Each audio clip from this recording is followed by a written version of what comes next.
Seorang perempuan parubaya ditemukan tewas di dalam toren air sebuah rumah mewah di kawasan Kelapa Gading, Jakarta Utara. Polisi masih menyelidiki penyebab kematian korban.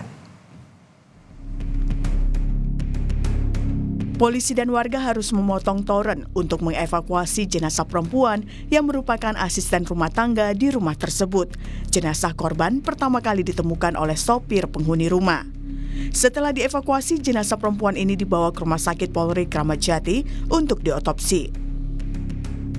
Warga tetangga biasa melihat rumah tersebut setiap sore menjelang malam, itu lampunya itu terang di sini.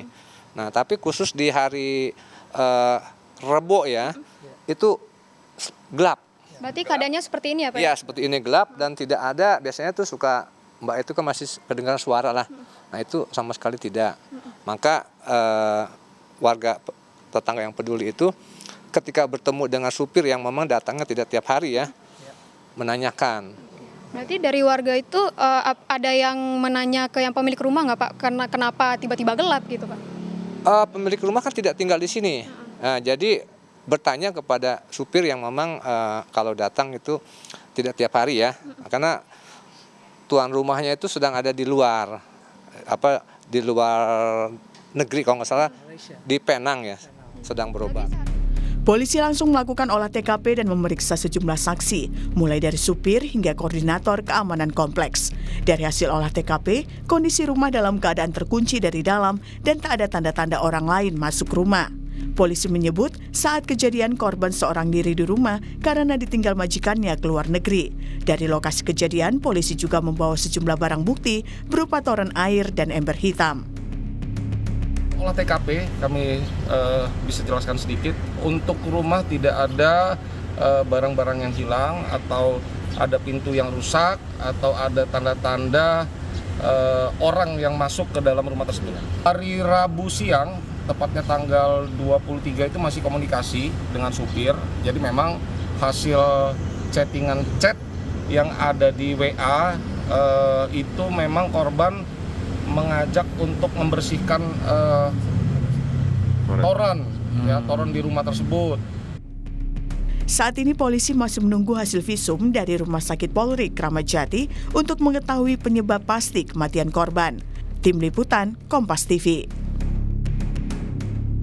Informasi lebih lanjut soal penemuan jasad di dalam toren kita tanyakan kepada jurnalis Kompas TV Niko Anggriawan. Niko, selamat pagi. Jadi sudah berapa saksi yang diperiksa polisi terkait kasus jasad dalam toren ini?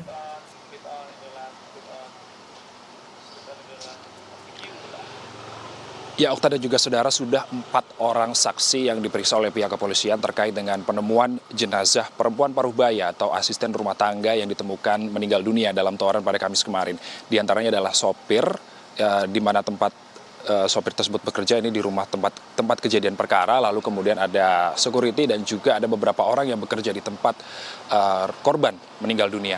Dan kemudian terkait dengan pada penemuan jenazah korban dalam toren ini, polisi juga telah melakukan penyelidikan. Di antaranya hasil dari olah TKP bahwa tidak ada jejak-jejak orang masuk dalam rumah ya. Berarti tidak ada pintu-pintu yang rusak atau tidak ada tanda-tanda kunci yang dibobol. Adapun pada keterangan polisi bahwa rumah tersebut dalam keadaan terkunci dari dalam. Lalu kemudian berdasarkan olah TKP juga, Okta dan juga saudara, polisi juga telah menyita sejumlah barang bukti yang seperti sikat dan juga ember yang pecah yang diduga digunakan korban sebelum ditemukan meninggal dunia.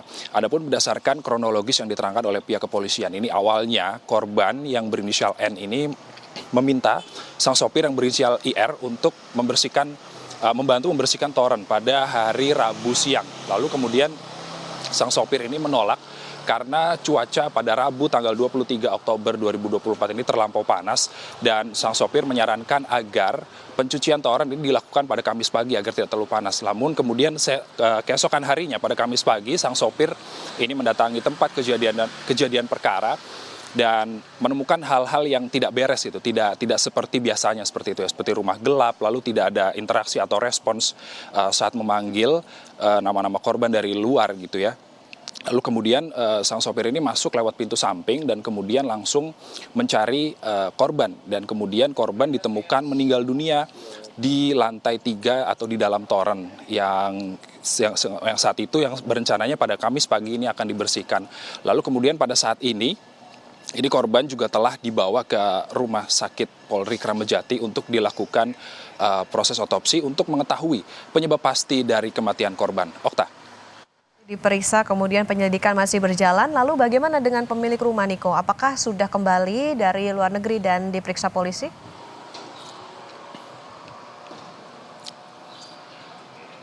Ya, Okta dan juga saudara, berdasarkan keterangan dari pihak keamanan atau security di mana tempat kejadian perkara di Kelapa Gading, Jakarta Utara, pemilik rumah ini sudah 2 bulan tidak ada di tempat seperti itu ya untuk melakukan pengobatan di Penang, Malaysia. Itu artinya korban dan juga beberapa orang yang bekerja di tempat kejadian perkara ini sudah 2 bulan tidak tinggal bersama majikan.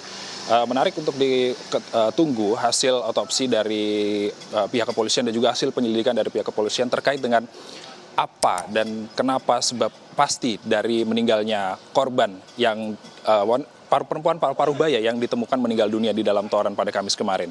Okta, kembali ke studio. Niko, artinya hasil otopsi sudah keluar atau belum? Kemudian apa langkah selanjutnya dari polisi terkait dengan kasus ini?